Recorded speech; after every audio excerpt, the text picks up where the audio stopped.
Get ready. 3, 2, 1, start. Honorable Mr. Vice Chairman, I would like to submit that the sixth schedule to the Constitution Amendment Bill 1988 will curb the powers of the autonomous district councils. With the adoption of the bill, the undesirable interference of the state government with the functionings of the councils will increase.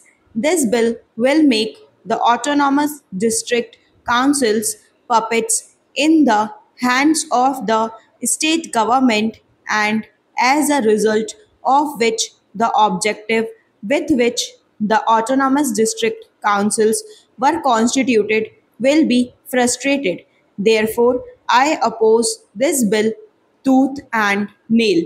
Sir, the demands of the district councils in the northeastern regions are for more powers. It is a fact that the district councils held meetings for more powers. They submitted a memorandum to the central government for the same purpose. They wanted that in their daily work and in their developmental works, the state governments should not interfere. They feel that interference from the state government will hamper the developmental works within their respective jurisdictions. The idea was that the autonomous district councils should get all opportunities to function independently on the basis of their allotted powers. I shall show how this bill curbs the powers of the autonomous district councils, even in day to day matter within the jurisdiction of an autonomous district council. The council of ministers of a state is interfering under paragraph 1 of the 6th schedule to the constitution. The autonomous district councils are empowered to reconstitute their respective areas. A council can exclude an area from its jurisdiction where the tribals are in minority and instead include a neighboring area where the tribals are in majority.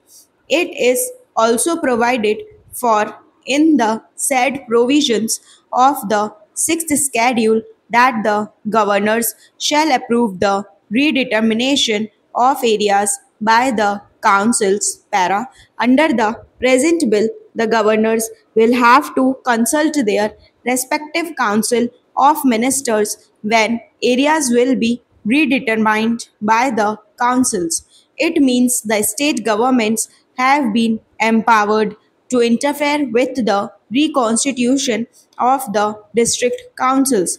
Again, under the existing sixth schedule, the governors are empowered to nominate four members to the autonomous district councils, but now under the present bill, the governors will be forced to consult the Council of Ministers while nominating four members to the said councils.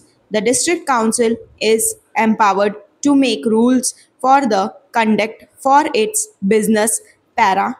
Under paragraph 4 of the 6th schedule to the constitution, a regional council or district council shall have power to make rules regulating the constitution of village councils and courts with the previous approval of the governor. They will also have power to make rules regulating the procedure to be followed by village councils or courts in the trial of suits and cases with the previous approval of the governor. But now, under the present bill, the governor will be compelled to take the advice of the Council of Ministers in such matters. Consequently, the regional council or the district council will have to remain at the mercy of the state government even for laying own procedures for the conduct of its business under paragraph 6 of the 6th schedule to the constitution. The district council can establish primary schools.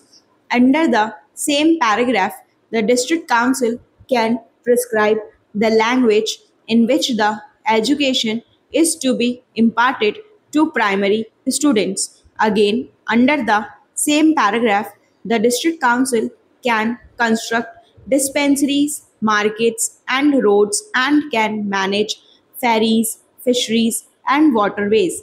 The district council can make regulation for the regulation and control of all these activities with the approval of the governor. But now, under the present bill, the governor will have to take the approval of the Council of Ministers while approving of the regulations made by the District Council. Consequently, the state government has been empowered to interfere with the development work of the District Council under paragraph 9 of the 6th schedule to the Constitution if any dispute arises over the share of royalties for exploitation of mineral resources between the state government and the district council, the dispute shall be referred to the governor and his decision thereon shall be final. But under the present bill, the decision of the state government in such a matter shall be final, and in this manner, the district council will be deprived of its due share of royalty. The present bill seeks to give more powers to the state government to interfere with the discretionary powers of the governor. At the same time, all democratic norms are being flouted to curb the powers of the district council by the Council of Ministers. Under paragraph 15 of the 6th schedule to the Constitution, the governor can annul a legislation of the district council with the approval of the state legislature if it is likely to endanger the safety of India or is likely to be prejudicial to public order. But now, under the present bill, the governor will not be required to take approval of the state legislature. Stop.